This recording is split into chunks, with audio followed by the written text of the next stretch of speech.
Scorpio, welcome to your second half of September astro update. It's Raina here, and thank you to the person who called it to my attention that I had not done a video for your sign. This is for Scorpio, Sun and Rising. I sometimes will, not meaning to, but exclude certain signs, and that is what happened here. Slipped between the cracks, I guess. So as I record this, it is the 13th of September, for all practical purposes, mid-September. And on the day that I record this, we have Venus just having gone into your sign. That's really nice because that makes you feel like you're attracting others to you or attracting good fortune to you. Venus can also be about money. So this is in your first house, and this can be in different areas of life, but you may just have a kind of aura that it compels people to be drawn to you. And that could help you in different ways. And you may even feel like getting a new haircut or buying new clothes, because the first house can be the body, and Venus wants to spend money on the body and spend money on beautifying the body in some way. So on the 14th, Mars goes into Libra. Libra is a sign that is right before you. So that's going to be the 12th house. Mars in the 12th house can have an effect that is very quiet and yet restless at the same time. The 12th house is solitude, seclusion, meditation. Mars is very active, so it doesn't mix well in the 12th, to say the least. But the one good thing that you can do when Mars is in the 12th house, if you feel so inclined, that is, and this is perfect for a Scorpio person, is to work behind the scenes.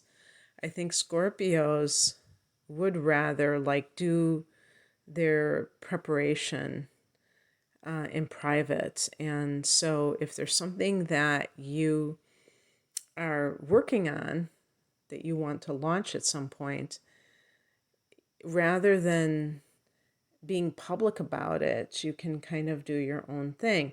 I think in general, this might be quite effective compared to announcing it to your friends and your family and all of that. I think too many people do that, and they end up not doing what they want to do because they receive all these opinions on what they're doing, which is unfortunate because a lot of times it's probably not going to be positive. This is a great energy for doing Hatha Yoga, because Hatha Yoga is the kind of yoga that you do those postures called asanas, and it's physical, and yet it is meditation. And it prepares the body for the more passive or sitting meditation. And so if people feel like they're kind of jumping out of their skin when Mars is in the 12th house, this is a way to engage the body in something that can balance the various chakras, or in the physical body, the various glands and things like that, and create more emotional and physical stability. So let's see, what else is happening?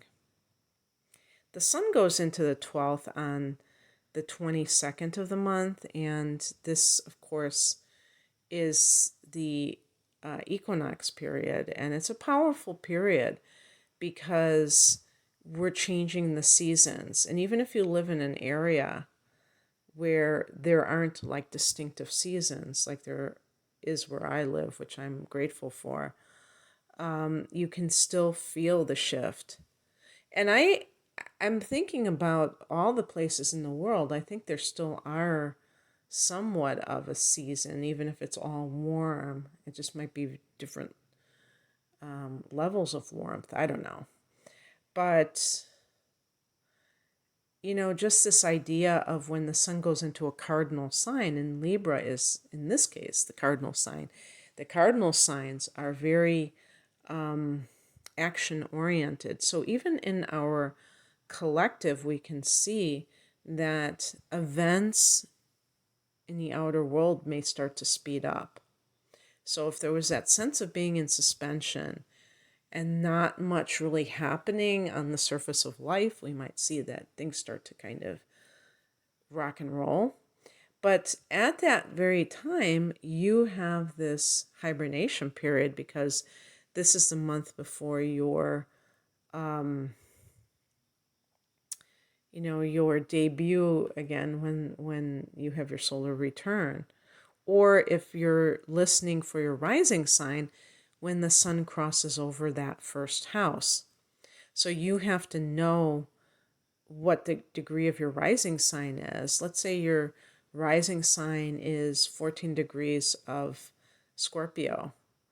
All you do is look in the ephemeris, and you can get it free, like I have on cafeastrology.com has them, and they're very clear tables, and you can just scan down and say, okay, when does the sun go to 14 degrees of Scorpio? And it might not be exactly on your I'm thinking, forget about what I just said. I was thinking about the sun sign. But, just look to where it goes, and then when you're going to have a whole new cycle. And that can be very good for feeling that sense of almost like a new year, or almost like your birthday, a new cycle beginning. Until that period, you're having the sun in the 12th house. You may feel less like socializing because the sun has been in the 11th house, and you may have been connecting with friends, being more out there. Scorpio to me is one of those loner type of signs. That doesn't mean, though, that Scorpios can't enjoy other people. But the thing that I think makes a loner is that, one, they are very private people, so they're not spreading themselves too thin and just being outside of themselves all the time. And they also can be very self-possessed. That doesn't mean that you're possessed by some kind of an evil spirit. It means that you are very confident in your own skin. You're very comfortable in your own skin, and you don't need that validation from the outer world. If you're listening as a sun in Scorpio, you may have inner planets in Libra or in Sag, and that can make you more extroverted. But especially with Libra inner planets, you may and the moon and rising sign can be in any sign, in any sign, so that can also apply. And you could be more vulnerable to needing approval from others, as well as being more social. So that could alter things a little bit. But the reason I'm saying all of that is to say that I think that you will welcome this hibernation, that it will feel really nice to you. But I digress, because I wanted to talk about the full moon on the 20th, which is going to be in fellow water sign Pisces. And this is going to fall in your 5th house, which is the house of creativity and love, and can be quite illuminating, if you will, on these matters. So A full moon in the 5th house can make a Scorpio person who is dating someone feel as if they know whether or not they want to commit. And there might be some outer event, or let's say that kind of puts you in that position of saying, you know, something, I think it's time. And for some people, this can be a very happy occasion. For others, it might be, if you're the type of Scorpio who maybe has these trust issues, it can be a little bit overwhelming because maybe you've never felt this way before and it's new territory that you're charting. So it can be very emotional at the very least. For artists, this can be a very fertile and creative period. You may be birthing a new creative project. You may be ending one. So very good for those activities. And let's see what else. And Mercury goes retrograde on the 27th of the month in that 12th house.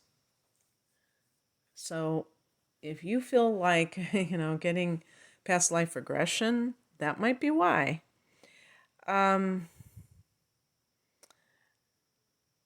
This can be a great time for self-reflection, to look at how you have held yourself back in whatever way, because Mercury retrograde can be a period of reflection, and the 12th house can be self-undoing, how people make their lives complicated, or how they hold themselves back by behaviors that don't support their growth or their success. And so one of those is certainly someone who is not living up to their potential. Maybe they have an addiction. The 12th house can be addictions, any kind of ways that like self-defeating patterns, I guess you would call them. So that this is a great time to reflect upon that, so that you can move ahead, because you are going to have a new moon in this area in October, and that can be the beginning of eradicating some of these patterns. Okay, that's what I have for you. I apologize for overlooking you, Scorpio. You're never forgotten in my mind, for sure. If you would like a private reading, I'm promoting my double readings, which